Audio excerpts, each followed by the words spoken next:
Bismillahirrahmanirrahim. Dear viewers, in the previous sessions, we have been critically analyzing the various issues which arise on the text of the narrative in which the collection of the Qur'an attributed to the Caliph Uthman has been mentioned as recorded by the Sahih of Imam Bukhari. We have already discussed 6 points of criticism on the text of the narrative, and today we'll discuss in this session the 7th point of criticism on the text of the narrative, and which incidentally also shall be the last of these points regarding the text of the narrative. And after that we'll just go on to the isnad, or the chain of narration of the narrative, and see how it stands to the test of criticism. Now, the 7th point of criticism actually relates to a contradiction regarding the various accounts or the alternative accounts of collection in the times of the Caliph Uthman radiallahu anhu. Now we know that there is a standard narrative which is recorded in the Sahih of Imam Bukhari. We also have several other versions of this collection which I'm today going to present before you. And we'll see that not only these versions contradict one another, they also contradict the standard version. And I'm not going to read out one by one all these variants or all these alternative accounts of collection. And then later on, we shall analyze both the nature of these contradictions and also see how these narratives stand vis-a-vis their isnad, or their chain of narration. Now, the first of these narratives is recorded on the authority of Ali ibn Abi Talib, and this narrative is recorded in Ibn Abi Dawud's Kitab al-Masahif. And the words are, as I said, is recorded on the authority of Ali ibn Abi Talib.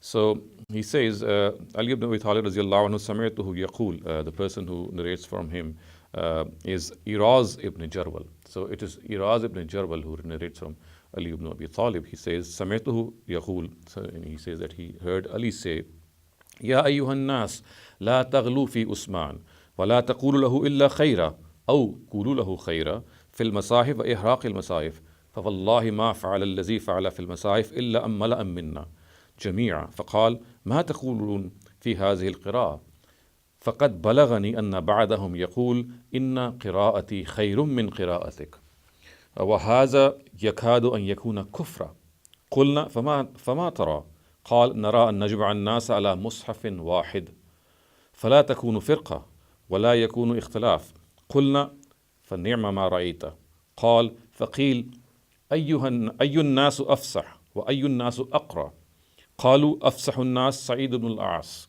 وأقرأهم زيد بن ثابت فقال ليكتب أحدهما ويمل الآخر ففعل وجمع الناس على مصحف قال علي والله لو وليت لفعلت مثل الذي فعل.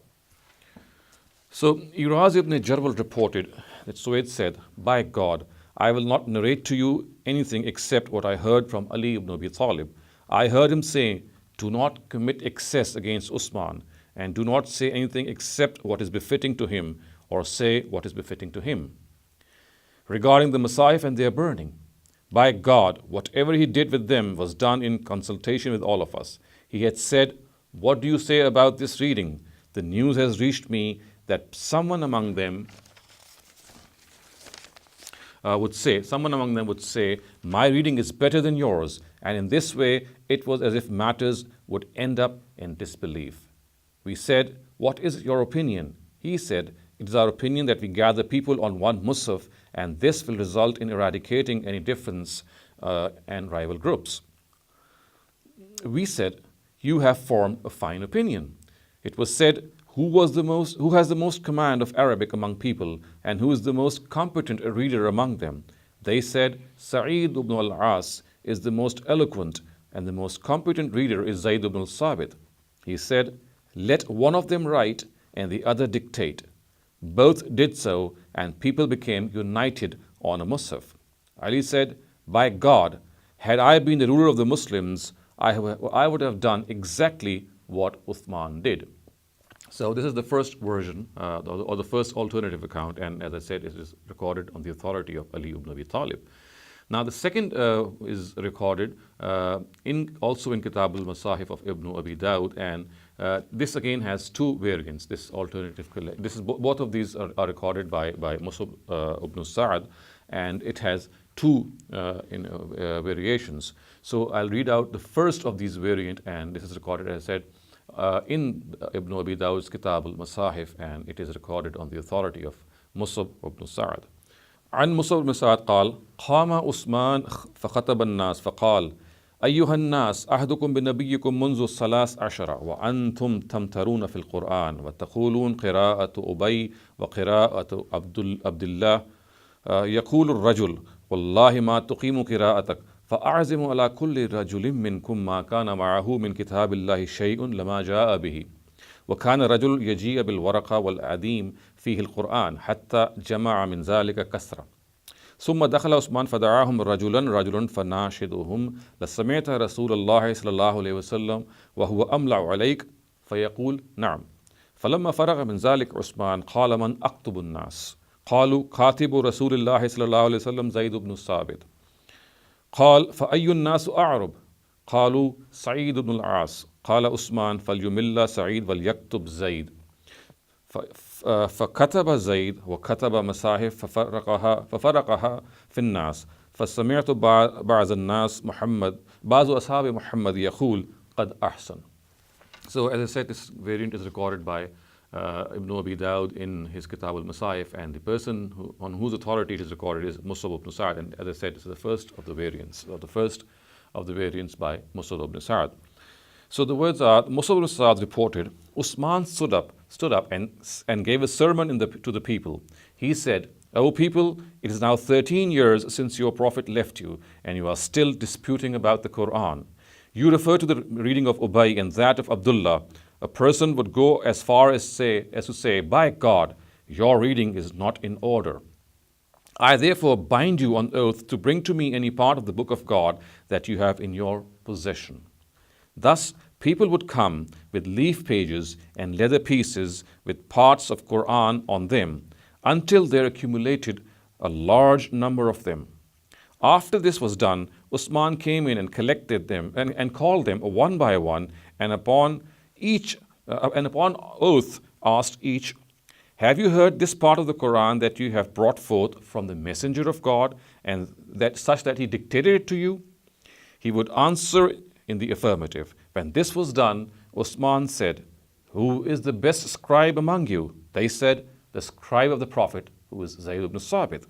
Then he asked, who has the greatest command over Arabic? They said, Sa'id ibn al-As. Uthman said, in that case, let Sa'id dictate and Zad write.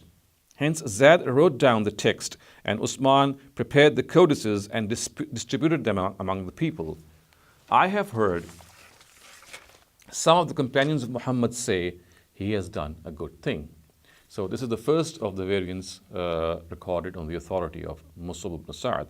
The second one is also recorded in Ibn Abi Dawud's Kitab al-Masahif, and its words are, عن موسى بن سعد قال سمع عثمان قراءة أبي وعبد الله ومعاذ فخطب الناس ثم قال إنما قبض نبيكم منذ 15 سنة وقد اختلفتم في القرآن عزمت على من عنده شيء من القرآن سمعه من رسول الله صلى الله عليه وسلم لما أتاني به فجعل الرجل يأتيه باللوح والكتف والعصب فيه الكتاب فمن أتاه بشيء قال أنت سمعت من رسول الله صلى الله عليه وسلم ثم قال أي الناس أفصح قالوا سعيد بن العاص ثم قال أي الناس أكتب قالوا زيد بن ثابت قال فليكتب زيد وليمل سعيد قال وكتب مصاحف فقسمها في الأمصار فما رأيت أحد عاب ذلك عليه. So the second variant reads, Musab ibn Sa'ad said, Uthman heard the qiraat of Ubay, Abdullah and Muaz. He then delivered a sermon to the people and said, O people, it is now 15 years since your prophet left you, and you have disputed about the Qur'an. I therefore bind you on oath to bring to me any part of the Qur'an you have heard from the prophet. Thus people would come with stone tablets and shoulder bone tablets and bark of palm trees on which the Qur'an was written. Uthman would ask each person who would come with such pieces, have you heard this from the prophet? Then he asked, who has the greatest command over Arabic? They replied, Sayyid ibn al-As. He then said, who is the best scribe among you? They replied, Zayd ibn Sabit. Uthman said, in that case, let Zayd write and Sa'id dictate. And Uthman had the Masahif written and then distributed in the territories. I have not seen anyone criticize this measure undertaken by Uthman. So this is the second variant recorded on the authority of Musab ibn Sa'd. Next we come to the third person who has recorded an alternative account of a collection, and he is Kathir ibn Afla. And again, this account has also been recorded in Ibn Abu Dawud's Kitab al-Masahif. So the words are, An Kathir ibn Afla قال لما أراد عثمان أن يكتب المصاحف جمع له 12 رجلا من قريش والأنصار فيهم أبي بن كعب وزيد بن ثابت قال فبعثوا إلى الربعة التي في بيت عمر فجيء بها قال وكان عثمان يتعاهدهم فكانوا إذا تدارؤوا في شيء أخروه قال محمد فقلت لكثير وكان فيهم في من يكتب هل تدرون لما كانوا يؤخرونه قال لا قال محمد فظننت ظنا إنما كانوا يؤخرونه لينظروا أحدثهم أحدا بالأرض الآخرة فيكتبونها على قوله.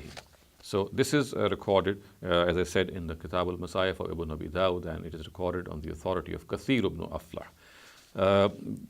The words are, Muhammad ibn Sirin reports from Kathir ibn Aflah, who said, when Uthman resolved to write the Masahif, he gathered 12 men from the Quraysh and Ansar. Ubay ibn Ka'b and Zayd ibn Sabit were among them. They sent for the bundle of Masahif which was in the house of Umar. It was brought over, and Uthman was overseeing their whole project. Then, if they would differ among themselves about anything, they would defer it. Muhammad ibn Sirin said, I asked Kasir ibn Afla, and he was among those who wrote out the Qur'an, do you know why would they defer it? He said, no. Muhammad ibn Sirin said, I think it was because they wanted to find someone who would be closest in time to the Al-Arda al-Akhira, and they would then write according to what he told them. Now, we go on to the fourth person who has reported an alternative account, and he is Muhammad ibn Sirin, and this is recorded in the Akhbar al-Madina of Umar ibn Shabba. The words are, An Muhammad قال كان الرجل يقرأ فيقول له صاحبه كفرت بما تقول فرفع ذلك على ابن عفان فتعازم في نفسه فجمع 12 رجل من قريش والأنصار منهم أبي بن كعب وزيد بن ثابت وأرسل إلى الرقعة التي كانت في بيت عمر رضي الله عنه فيها القرآن قال وكان يتعاهدهم قال فحدثني كثير بن أفلا أنه كان في من يكتب لهم فكانوا كلما اختلفوا في شيء أخروه قلت لما أخروه قال لا أدري قال محمد فظننت أن فيه ظنا ولا تعجلوه أنتم يقينا ظننت أنهم كانوا إذا اختلفوا في شيء أخروه حتى ينظروا آخرهم أحدا بالأرض الأخيرة فكتبوا على قوله. So Muhammad ibn Sirin said, a person would read the Qur'an, and upon hearing it, his companion would say, you have committed disbelief in what you have recited. The matter was reported to Uthman. He considered this to be a grave matter, so he gathered 12 men from the Quraysh and Ansar. Ubay ibn Ka'b and Zayd were among them. He sent for the bundle of Masahif kept in the house of Umar. Uthman was overseeing the whole project. Muhammad ibn Sirin said, Kasir ibn Afla reported to me that he was among those who wrote out for them, and when they would differ from one another, they would defer it. I asked him, why would they defer it? He replied, I do not know. Muhammad ibn Sirin said, I think, and you should not be hasty enough to consider this to be a certainty, that it was because when they differed in something, they would defer it until they found someone who would be closest in time to the Al-Arda al-Akhira, and they would then write according to what he told them. So this is what Muhammad ibn Sirin's account has just says, as I've just recited before you.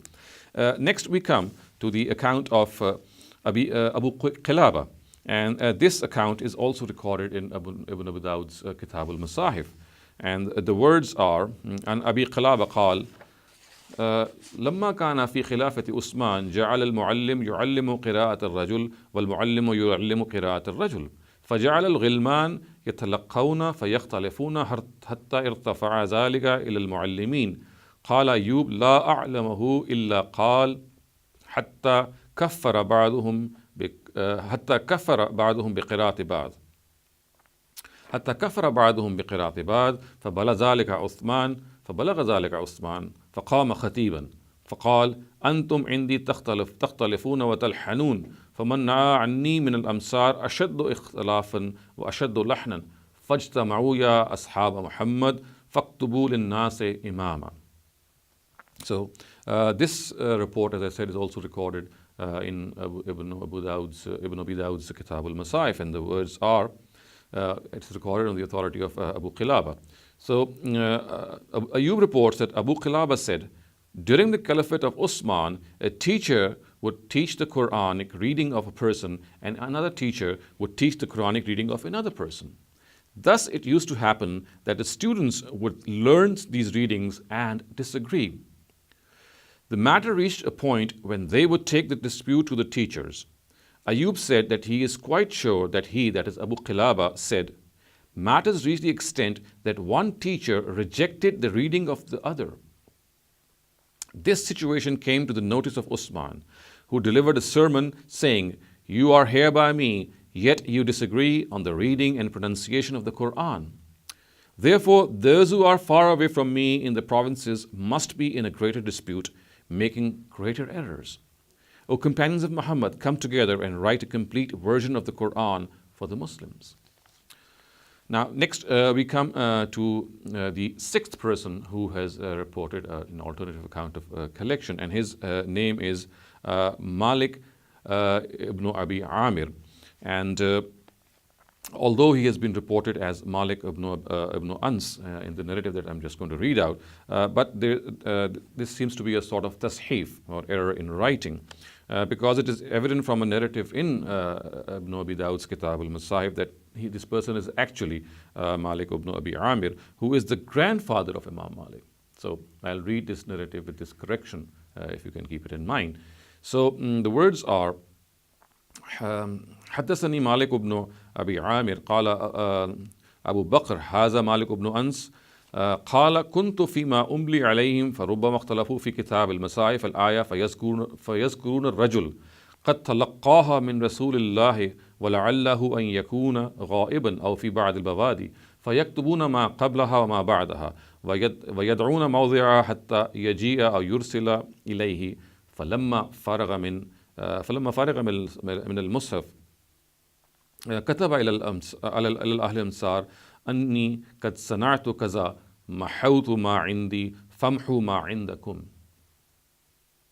Abu Qilaba added that Malik ibn Abi Amir said, I was among those to whom the Qur'an was dictated. Sometimes they would disagree on a verse. Then they would remember a person who had received it from the messenger of God. They would from God, and who would happen to be absent or to be in the outskirts. In such a situation, they would write the verses that come before and after it, and would leave a place for it until that person had returned or was summoned.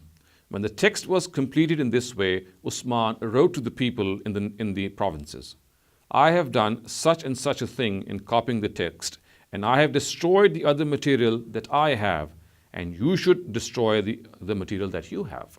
So this is again, as I said, Malik ibn Abi Amir, and this narrative is recorded in Ibn Abi Dawud's Kitab al-Masahif. Next we come to a person whose name is Anas ibn Malik al-Kushairi. And Anas ibn Malik al-Kushairi, although this narrative mentions the word Anas ibn Malik, however, it is clear that it is actually Anas ibn Malik al-Kushairi. And this narrative is recorded in Tabri's, in Tahawi's Mushkil al-Athar. So the words are, قال حدثني رجل من بني عامر يقال له أنس بن مالك فقال اختلفوا في القرآن على عهد عثمان حتى اقتتل غلمان والمعلمون فبلغ عثمان فقال إني تكذبون وتختلفون فيه فمن نعى عني كان أشد تكذيبا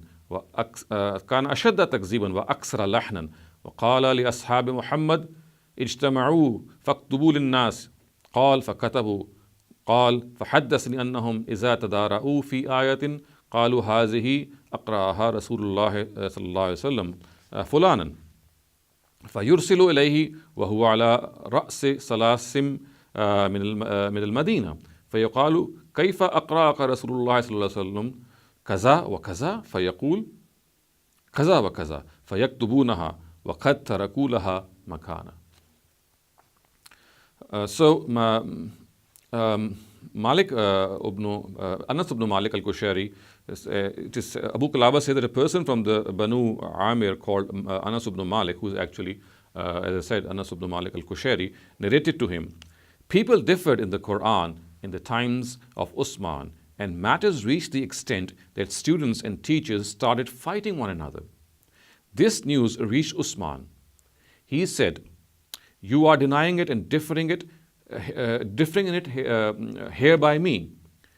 Those who are far away from me must be in a greater denying, making greater errors." He said to the companions of Muhammad, "Come together and write the Qur'an for the people." Abu Qilaba said, "It has been narrated to me that if they would have any dispute about a verse, they would say, 'This verse has been read out by the Messenger of God to such and such a person.' So they would send for him, and he would be 3 miles from Medina. It would be said to him, 'How did the Messenger of God read out this and this verse to you?' He would reply, 'In such and such a manner.' They would then write it down, and they would have left a space for it. So they would write it down in that space which had been left for it. Now, the 8th person in this regard who has recorded an alternative account of collection is Yahya ibn Abdirrahman ibn Hatib, and this narrative again is recorded in Ibn Abi Dawud's Kitab al-Masahif. So, عن يحيى بن عبد الرحمن بن حاتب قال: أراد عمر بن الخطاب أن يجمع القرآن فقال في الناس فقال: من كان تلقى من رسول الله صلى الله عليه وسلم شيئا من القرآن فليأتنا به. وكانوا كتبوا ذلك في الصحف والألواح والعصب. وكان لا يقبل من أحد شيء حتى يشهد شهيدان. فقتل وهو يجمع ذلك إليه. فقام عثمان بن عفان فقال: من كان عنده من كتاب الله شيء فليأتنا به. وكان لا يقبل من ذلك شيء حتى يشهد عليه شهيدان. فجاء خزيمة بن ثابت فقال: إني قد رأيتكم تركتم آيتين لم تكتبوها. قالوا: وما هما؟ تلقيت من رسول الله صلى الله عليه وسلم: لقد جاءكم رسول من أنفسكم عزيز عليه ما عنتم حريص عليكم بالمؤمنين رؤوف رحيم إلى آخر السورة. قال عثمان: فأنا أشهد أنهما من عند الله فأين ترى أن نجعلهما؟ قال: اختم بها آخر ما نزل من القرآن فختمت بها براءة. قال: اختم بها آخر ما نزل من القرآن فختمت بها براءة. So Yahya ibn Abdirrahman ibn Hatib said, Umar made up his mind to collect the Qur'an. So he stood up among the people and said, any person who has any portion of the Qur'an received from the Messenger of God should bring it over to us. They had written this on pages and tablets and bark of palm trees, and would not accept anything from a person unless 2 people testified to it. Umar was then assassinated while he was collecting the Qur'an. And then Uthman stood up among the people and said, any person who has any portion of the Qur'an should bring it over to us. And he would not accept anything from a person unless 2 people testified to it. So Khuzaimah ibn Thabit came over and said, I think that you have missed writing down 2 verses. And they asked, what are they? He said that I got the following from the Messenger of God, and then he recited those last 2 verses of Surah Tawbah, which we have been reciting in the previous sessions, till the end of the surah. So it meant the last two verses. Uthman said, I bear witness that they are from God, and where do you advise us to place them? He said, place them at the end of the last revelation of the Qur'an. So it was placed at the end of Surah Bara'ah. So viewers, till now we have seen the various accounts of alternative collection, and we have seen 8 different people recording various accounts. And I shall close this session here because I would like to read out the remaining accounts in the next session. And after we have gone through the remaining accounts, then inshallah we'll see how these various accounts contradict one another and also the standard version. أقول قولي هذا واستغفر الله لي ولكم ولسائر المسلمين والمسلمات.